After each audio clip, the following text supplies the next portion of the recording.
ओम शांति। आज 11/7/1971 के बाबा के हम अव्यक्त महावाक्य सुनेंगे। आज मुरली का टाइटल प्यारे बाबा ने दिया, विश्व कल्याणकारी बनने के लिए मुख्य धारणाएं कौन सी हैं। क्योंकि हम सब बच्चे बाबा के विश्व कल्याणकारी बच्चे हैं, तो उन बच्चों की क्या क्या धारणाएं होनी चाहिए उस पर बाबा ने खास हमें क्लास कराई है। तो बाबा ने कहा, आज के संगठन को कौन सा संगठन कहें। बाबा कहते आज का जो ये संगठन है, बाबा के बच्चे बैठे हैं साथ में, इसको कौन सा संगठन कहेंगे। गुजरात का संगठन है। अपने को गुजरात का तो नहीं समझते हो। जैसे बाबा बेहद का मालिक है, वैसे भले कहाँ भी निमित्त बने हुए हो, लेकिन हो तो विश्व कल्याणकारी आत्माएं ना। हमें ये याद रखना है, भले हम कहीं से भी जाते हैं, कहीं की भी भाषा है, लेकिन याद रखना है कि हम आत्माएं तो विश्व कल्याणकारी आत्माएं। हमारा पाठ बाबा ने विश्व कल्याण की जिम्मेवारी का दिया हुआ है। तो दृष्टि और वृत्ति अथवा स्मृति में भी विश्व कल्याणकारी की ही भावना सदैव रहती है कि गुजरात के कल्याण की भावना रहती है। गुजरात में रहते लक्ष्य तो विश्व का ही रहता है ना, कि मैं आत्मा विश्व कल्याणकारी आत्मा हूँ। जहाँ जाऊंगी, जिससे मिलूंगी, मुझे सभी का कल्याण करना है, सबकी सेवा करनी है। मेरे लिए सभी सेंटर बाबा के सेंटर हैं। सभी स्टूडेंट मेरे लिए, चाहे वो कहीं भी एरिया के हों, लेकिन वो सब मेरे अपने हैं। उनकी उन्नति में ही मेरी उन्नति है।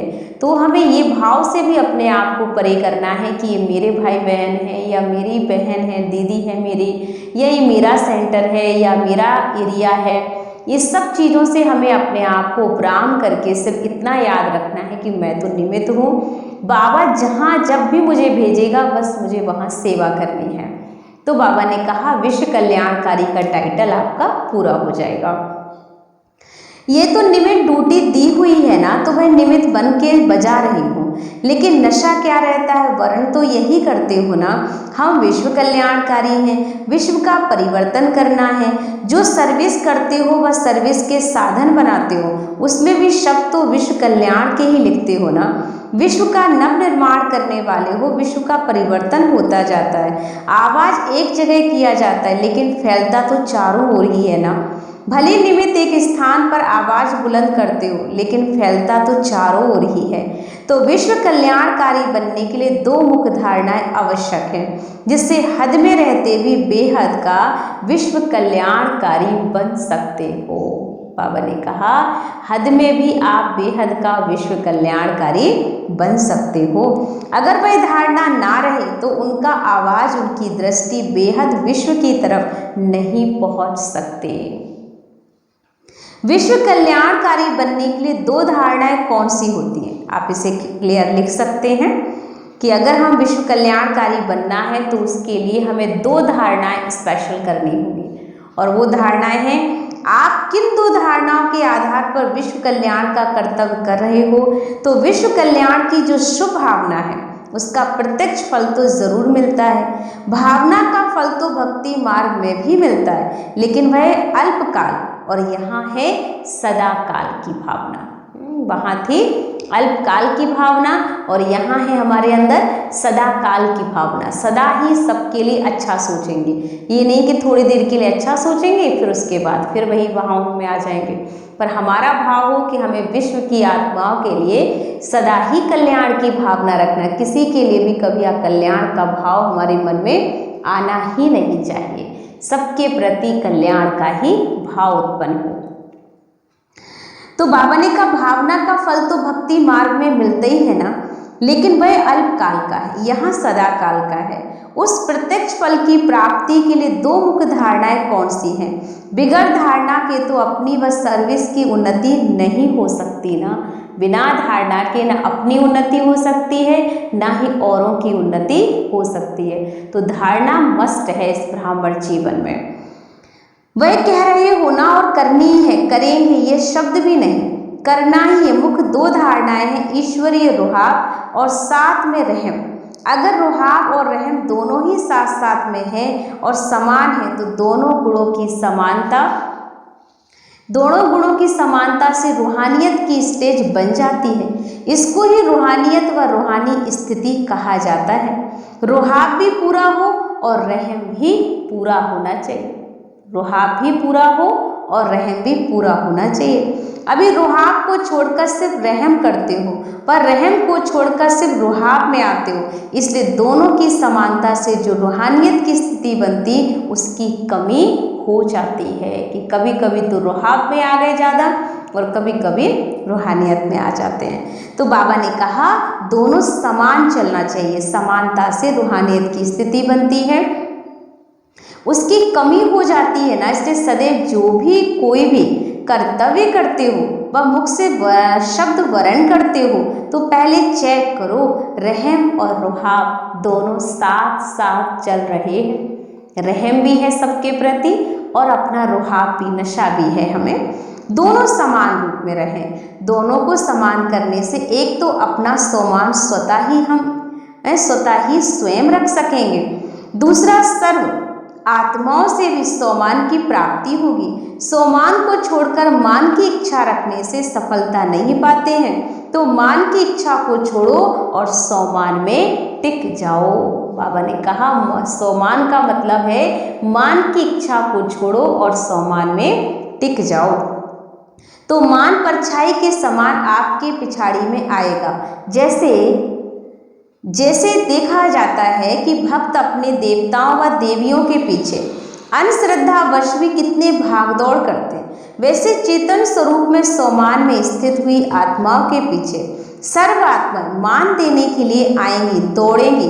तो भक्तों की भागदौड़ देखी है ना, आप लोगों के यादगार जड़ चित्र हैं, उनमें भी चित्रकार मुख यही धारणा करता है। एक तरफ शक्तियों का रुहाब भी फुल फोर्स में दिखाते हैं और साथ साथ रहम का भी दिखाते हैं। एक ही चित्र में दोनों भाव प्रकट कर सकते हो। बाबा ने कहा एक ही चित्र में दोनों भाव प्रकट होते हैं, रुहाब भी प्रकट होता है और साथ रहम की भावना भी माँ के चेहरे से प्रकट होती है। तो क्यों बना है? क्योंकि प्रैक्टिकल में आप रुहाब और रहम दिल मूर्त बने हो ना, तो जड़ चित्रों में भी यही मुख्य धारणाएं दिखाते हो। तो आप लोग भी अभी जब सर्विस पर हो तो सर्विस के प्रत्यक्ष फल का आधार इन दो मुख्य धारणाओं के ऊपर है। रहम दिल जरूर बनना है, लेकिन किस आधार पर और कब यह भी देखना है। रुहाब रखना जरूर है, लेकिन कैसे और किस तरीके से प्रत्यक्ष करना है यह भी देखना है। रुहाब कोई वर्ण करने या दिखाने से दिखाई नहीं देता। रुहाब नैन चैन से स्वयं ही अपना साक्षात्कार कराता है। अगर उसका वर्ण करते हैं तो रुहाब बदलकर रौब में दिखाई देने लगता है। कई बार कर तो रहे थे रुहाब, तो बाबा ने कहा कि रौब जो है रुहाब की जगह बदल करके रौब दिखने लगता है। ऐसे लगता है जैसे हम अपना कोई रौब दिखा रहे हैं, जोश दिखा रहे हैं। तो रौब नहीं दिखाना है, रुहाब जरूर दिखाना है, लेकिन रौब दिखाना ब्राह्मणों को शोभा नहीं देता है। रौब को अहंकार कहा जाता है।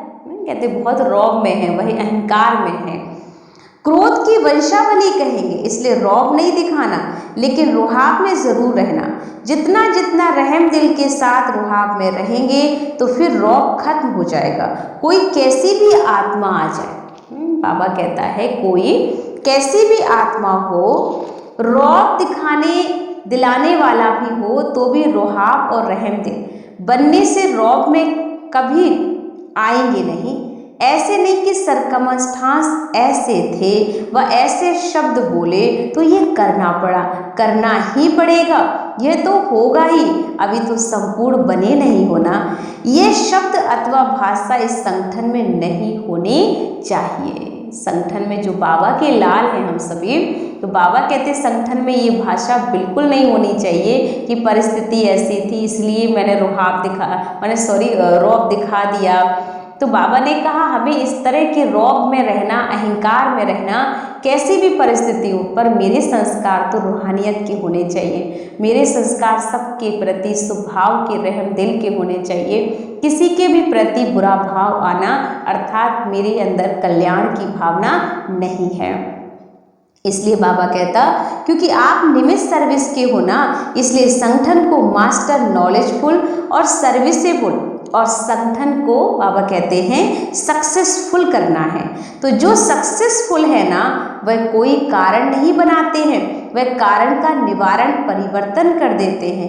कारण को आगे नहीं रखेंगे, लेकिन मास्टर नॉलेजफुल सक्सेसफुल आत्माएं कोई कारण के ऊपर सक्सेसफुल नहीं बन सकती। जो मास्टर नॉलेजफुल सक्सेसफुल होते हैं, वह अपनी नॉलेज की शक्ति से कारण को भी निवारण में बदली कर देते हैं। जो मास्टर नॉलेजफुल आत्माएं हैं, वो कारण को भी निवारण में परिवर्तन कर देते हैं। फिर कारण खत्म हो जाएगा। निमित्त बनने वालों को विशेष अपने हर संकल्प के ऊपर भी अटेंशन रखना पड़े, क्योंकि निमित्त बनी हुई आत्मा के ऊपर इस सभी की नजर होती है। अगर निमित्त बने हुए भी ऐसे ऐसे कारण कहते चलते, तो दूसरे जो आपको देखकर आगे बढ़ते हैं, वह आपको क्या उत्तर देंगे? बाबा कहते हैं कि निमित्त बनी हुई आत्मा के ऊपर ही सभी की नजर होती है, और अगर निमित्त बने हुए ही ऐसे कारण कहते चलेंगे, तो दूसरे आपको देखकर आगे बढ़ते हैं, वह आपको क्या उत्तर देंगे? इस कारण से हम आ नहीं सकते, चल नहीं सकते। जब स्वयं ही कारण बताने वाले हैं, तो दूसरे के कारण को हम कैसे निवारण करेंगे? सुना सभी ने? कितनी अच्छी बात कह दी बाबा ने कि निमित्त, अगर जो बहनें हैं टीचर्स सेंटर पे हैं, या आप जो भी फैमिली के निमित्त मेंबर्स हो, तो ध्यान रखना है कि अगर हम खुद दूसरों को उपदेश देने वाले, अगर हम कारण बताते कि हम क्या करें, ऐसा ये होता नहीं है, हमसे बनता नहीं है, तो हमसे सेवा हो नहीं सकती, तो बाबा ने कहा अगर आप खुद ही कारण देते जाएंगे, तो दूसरों के कारण को कैसे खत्म करेंगे? दूसरे आपसे क्या सीखेंगे कि आप तो खुद ही डिस्टर्ब हैं, आपको खुद ही अपने परेशानियों से जूझ रहे हैं, तो आप मेरी प्रॉब्लम कहाँ से सॉल्व करेंगे?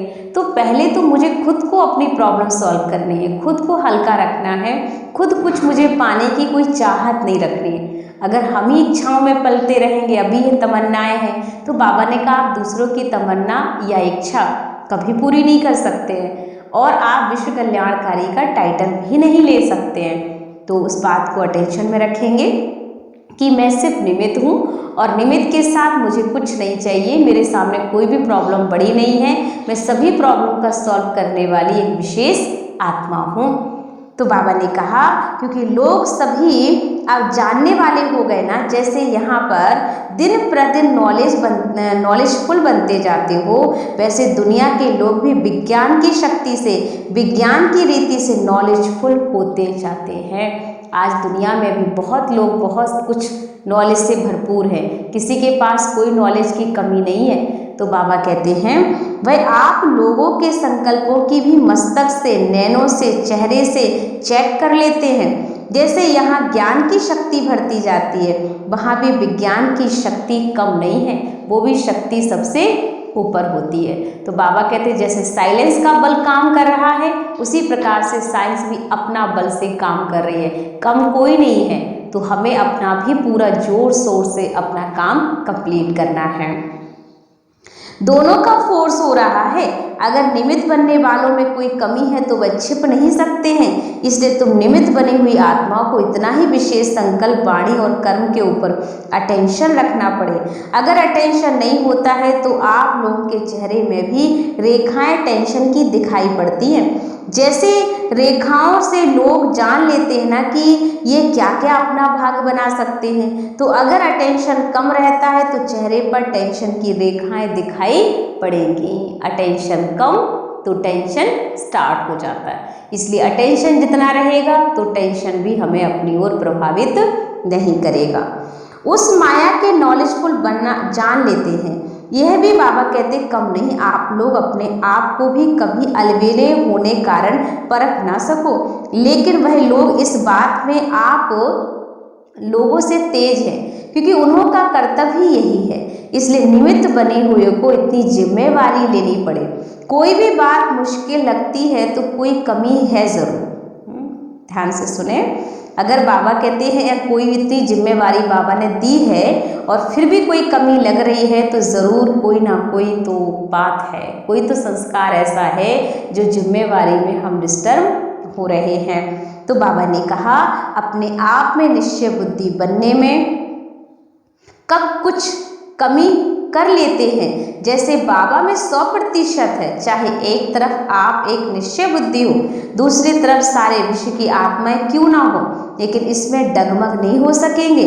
ऐसे ही चाहे दैवी व ईश्वरीय आत्माओं द्वारा व संसारी आत्माओं द्वारा भले कोई भी डगमग कराने के कारण बने, लेकिन अपने आप में भी निश्चय बुद्धि की कमी नहीं होनी चाहिए। इसलिए रोहाब के साथ रहम भी रखना है।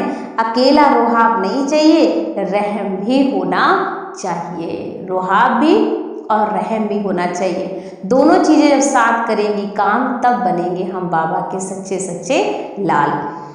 तो बाबा ने कहा निश्चय बुद्धि हो, कल्याण की भावना रखने से दृष्टि और वृत्ति दोनों ही बदल जाते हैं। कैसा भी कोई क्रोधी आदमी सामना करने वाला हो, वह कोई भी इंसल्ट करने वाला हो, गाली देने वाला हो, लेकिन जब बाबा ने कहा कल्याण की भावना हर आत्मा प्रति रहती है तो रौब बदलकर रहम हो जाएगा।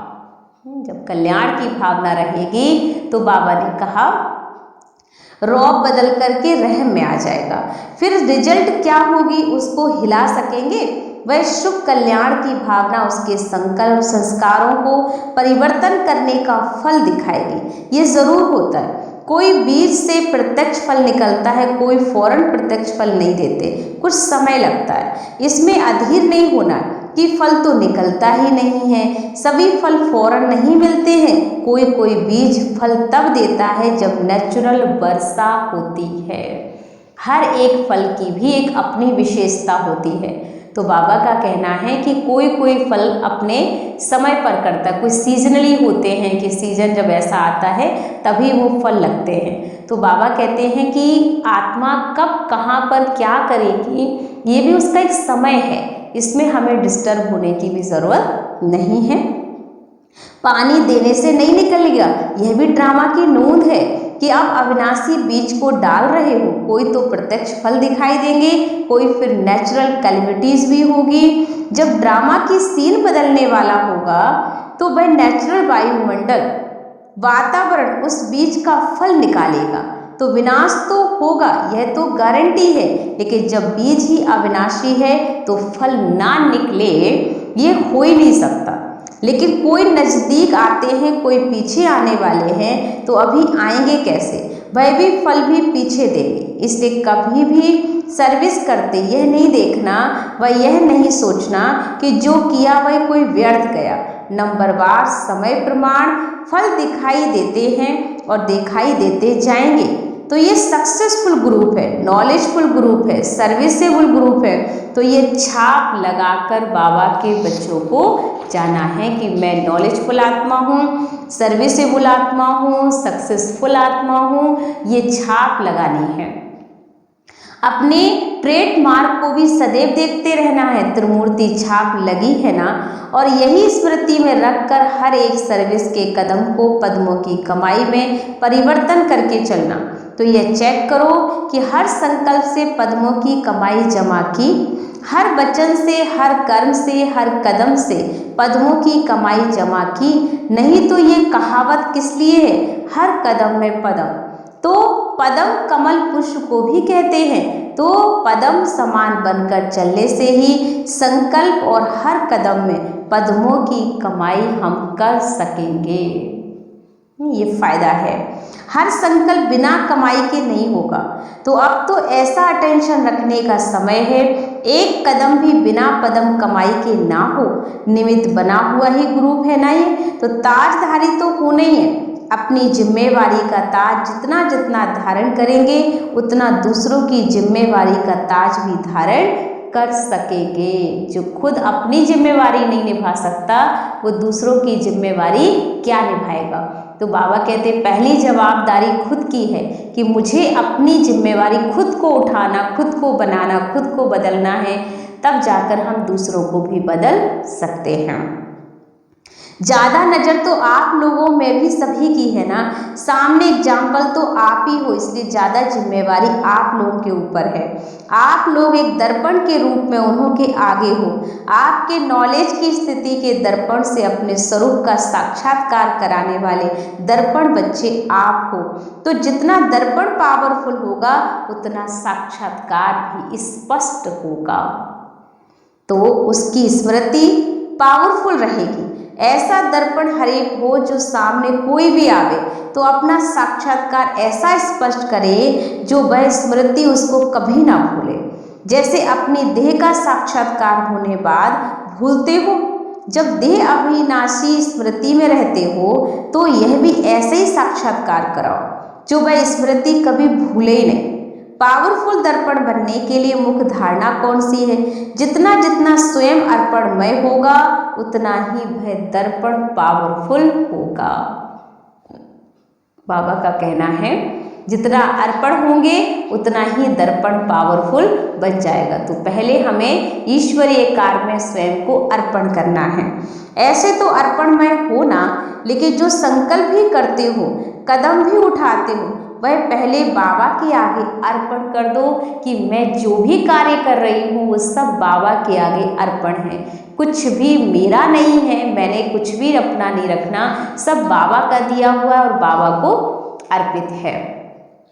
जैसे भोग लगाते हो ना तो बाबा के आगे अर्पण करते हो ना, उसमें शक्ति भर जाती है। तो यह भी ऐसे ही हर संकल्प, हर कदम बाबा को अर्पण कर दो। मेरा कुछ नहीं, सब कुछ बाबा तेरा, तेरा तुझको अर्पण क्या लागे बाबा मेरा। तो मेरा कुछ नहीं है, मेरा ना ये तन जब मेरा नहीं है तो क्या बाबा कहते हैं सेंटर, ये चीज़ें, वस्तु कुछ भी मेरा नहीं है। अगर इस संसार में कुछ मेरा था, है और जो रहेगा वो सिर्फ मेरा बाबा है। तो बाबा कहते हैं जो किया, जो सोचा, बाबा की याद अर्थात बाबा के कर्तव्य की याद हो। जितना आप अपने आप को अर्पणमय संस्कार में रखेंगे उतना ही हम पावरफुल दर्पण बन जाएंगे। तो अर्पण ही दर्पण होता है।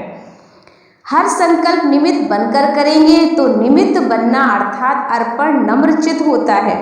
वह झुकते हैं, जितना संस्कारों में, संकल्पों में झुकेंगे उतना ही विश्व आपके आगे झुकेगी। तो बाबा कहते हैं आपको झुकना अर्थात विश्व को झुकाने के आप निमित्त बनेंगे।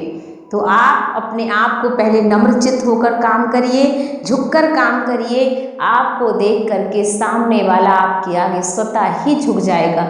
आपने देखा होगा कि जब हमारे घर में कोई बड़े बुजुर्ग को हम पैर छूते हैं, उनको हम अर्पण होते हैं, उनके आगे समर्पित भाव से उनको हम नतमस्तक करते हैं, तो देखा है कि वो भी झुक करके हमें आशीर्वाद ही देते हैं। तो बाबा ने कहा पहला कदम आपका है, दूसरा कदम सामने वाले का होगा। लेकिन अगर हम अपनी अकड़ में खड़े रहें कि मैं ही क्यों झुकूं, सामने वाला झुके, तो ये बात पक्की है कि वो हमारे आगे झुकने वाला फिर नहीं है। तो झुकना अर्थात पहले झुकना ही झुकाना बन जाता है। तो बाबा ने कहा नम्रचित जो होगा वह झुकता है, और जितना संस्कारों में, संकल्पों में झुकेंगे उतना ही विश्व आपके आगे झुकेगी। झुकना अर्थात झुकाना होता है। संस्कार में भी झुकना है, यह संकल्प भी ना हो दूसरे हमारे आगे भी तो कुछ झुके। हम झुकेंगे तो सभी झुकेंगे। सच्चे सेवाधारी होते हैं वह जब सभी के आगे झुकेंगे तब तो सेवा करेंगे। छोटे भी और प्यारे होते हैं, इसलिए अपने को किस सिकी लदे समझो। सर्व के स्नेही हो, बड़ों को तो फिर भी कहेंगे, छोटे तो छूट जाते हैं, लेकिन अपने में भी कमी नहीं रखना। सभी के आगे जाने का लक्ष्य जरूर रखना। आगे बढ़ते हुए भी आगे बढ़ाने वालों का रिगार्ड नहीं छोड़ना। बढ़ाने वालों का रिगार्ड रखेंगे तब वह आपका रिगार्ड रखेंगे, आपको देख करके अन करेंगे। बाबा ने कहा जब आप अपना लक्ष्य रखेंगे, आगे बढ़ते हुए भी आगे बढ़ाने वालों का रिगार्ड नहीं छोड़ना है, क्योंकि जो आगे बढ़ रहा है उसका भी रिगार्ड रखना चाहिए, सम्मान रखना चाहिए। और बढ़ाने वाले का भी रिगार्ड रखो, क्योंकि जिसने हमें इस मंजिल तक पहुंचाया, हमें आगे बढ़ाया है, उसका सम्मान कभी भी कम नहीं होना चाहिए। तो बढ़ाने वाले का रिगार्ड रखो, तब वह आपका भी रिगार्ड रखेगा और आपको देखकर अन्य वही काम करेंगे, क्योंकि जो हम देते हैं वही हमें मिलेगा। हैंड्स अर्थात विशाल बुद्धि, वे सभी तरफ देखते हैं, नुकसान किस में भी है, लाभ किस में है, तो सभी विशाल बुद्धि, त्रिनेत्री, त्रिकालदर्शी हो। कोई भी कर्म देखकर पीछे करो, फिर यह कभी नहीं कहेंगे कि ना मालूम कैसे ये हो गया। जब चेकिंग कम होती है ना, तब हो जाता है। त्रिकालदर्शी के यह शब्द नहीं है कि चाहते तो नहीं थे लेकिन हो गया, पर मास्टर सर्वशक्तिमान चाहे और वह ना कर सके, यह कभी भी हो नहीं सकता। मास्टर सर्वशक्तिमान अर्थात जो संकल्प करेगा उसे उस संकल्प में सफलता 100% मिलती है। तो कर्म और संकल्प हमारे दोनों समान होने चाहिए। कभी भी हमें अपने संकल्प से पीछे नहीं हटना है। जो सोच लिया उसको करके ही दिखाएंगे, ये हमारी दृढ़ता होनी चाहिए। संकल्प एक और कर्म दूसरा, तो यह शक्ति की कमी मानी जाएगी। ये नहीं कि संकल्प तो बहुत अच्छे चल रहे हैं पर काम हमसे नहीं हो रहा है, तो इसका मतलब कहीं ना कहीं हम में कोई ना कोई शक्ति की कमी है। तो बाबा ने आगे हमें सारांश दिया कि रौब को भी अहंकार व क्रोध के वंशावली ही कहेंगे, इसलिए रौब नहीं दिखाना है, लेकिन रोहाब में ज़रूर रहेंगे, पर हम बच्चे कभी भी रौब नहीं दिखाएंगे। तो जितना जितना रूहानियत के साथ रोहाब में रहेंगे, फिर रौब खत्म हो जाएगा। कोई कैसी भी आत्मा आ जाए, रौब दिखाने वाला आ जाए, तो भी रोहाब और रूहानियत रहम दिल बनने से रौब कभी नहीं आएगा, क्योंकि रौब अर्थात अहंकार, और अहंकारी व्यक्ति कभी भी किसी के जीवन को बना नहीं सकता, किसी के प्रति भी रहम का भाव रख नहीं सकता है। तो आज की मुरली से हमने यही सीखा कि हमें रूहानियत में रहना है, रुहाब में रहना है, पर रौब बिल्कुल नहीं दिखाना है, क्योंकि रौब दिखाएंगे तो हम अनेक आत्माओं को अपने आगे झुका नहीं सकते हैं, क्योंकि झुकना ही झुकाना है। और जो विश्व कल्याणकारी आत्माएं होती हैं उनका कर्तव्य ही होता है पहले खुद करना है और फिर दूसरी आत्माओं को कराने के निमित्त बनना है, और सबके लिए सोचना है, सबका कल्याण हो, सबका भला हो, सबका जीवन बदल जाए। सिर्फ इतना ही नहीं सोचना कि ये सेंटर मेरा है तो इस पर बहुत अच्छा हो जाए, या मेरे स्टूडेंट यहाँ के हैं वो अच्छे हो जाए, पर हमें सोचना है कि विश्व में जहाँ भी बाबा मुझे भेजेगा, जहाँ भी रखेगा, मुझे सबके लिए कल्याण की भावना ही रखनी है, सबकी मदद करनी है, सबका सुनना है। यही मेरे विश्व कल्याणकारी बनने का भाव है। ओम शांति।